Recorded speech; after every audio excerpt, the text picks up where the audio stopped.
از شرمنده شدن یک زن بلاگر شما تعجب نکنید، بلکه این سزای همون نفرایی است که در بین امت محمدی به حیایی را پهن میکردند. با لباس های تنگ نیم برهنه که تمام بدن اونها نمودار بود، میبرآمدن و صحنه های بالای پستل، خیانت های زن و شوهری، پرین بازی ها و عروس بازی ها را روی صحنه میبروردن و پرانک و پریکول گفته جوان ها را به فساد میکشیدند، جوان ها را به بی‌حیایی میکشاندند. سزای چنین نفران همین خیلی شرمندگی است. انتظار شوه اون نفرایی که در بین امت محمدی بی‌حیایی را پهن میکنه، خواه زنها خواه مردها، همون زنها و مردهایی که اینقدر در بین مردم نوارهاتون پهن شده است، با لباس های تنگ نیم برهنه همین خیلی نوارها را پهن میکنه، مردم به بی‌حیایی میکشه. شما انتظار شوه دیر یا زود شما را هم خداوند همین خیلی جزا میتیه و در یک بلا و مصیبت و سختی شما را خداوند مبتلا میکنه که حتی تصور هم نمیکنه. شما انتظار شوه. ولی خطاب من به همون نوجوان مردایی است که همین خیلی نوارهای بی‌حیایی را دست به دست پهن کرده استیان. او دو زیناکار، او دو نرخر و موچخری که همین کار حرام انجام دادن که اونها در لعنت الله گرفتار میشوند، اونها که در پنهانی کردن و خداوند چنان غضب کرد که اونها را همین شرمنده کرد. ولی شما را چی بلا زده است که نوارهای فحش اینها را دستی به دست پدلیتسا میکنی؟ گویا اینکه یگون امر معروف یا یگون قرائت قرآن باشه که در پدلیتسا کردنش ثواب و اجر است. شما از الله نمیترسید؟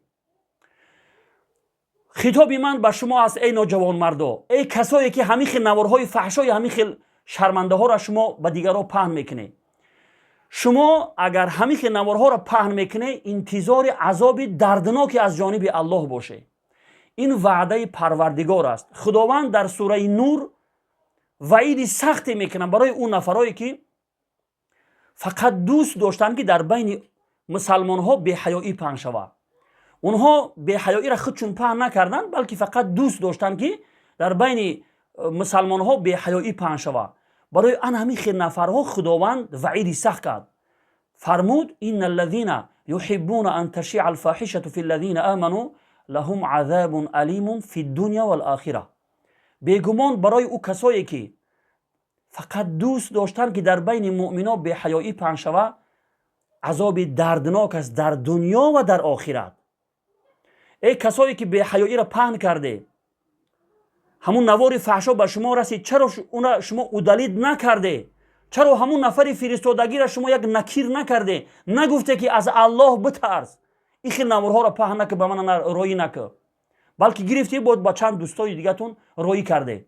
شما انتظار شوه وقتی که این خیلی فحشا را به دیگران روی میکنه و پهن میکنه، در همین دنیا خداوند شما را جزا میتیه. شما انتظار بشوه.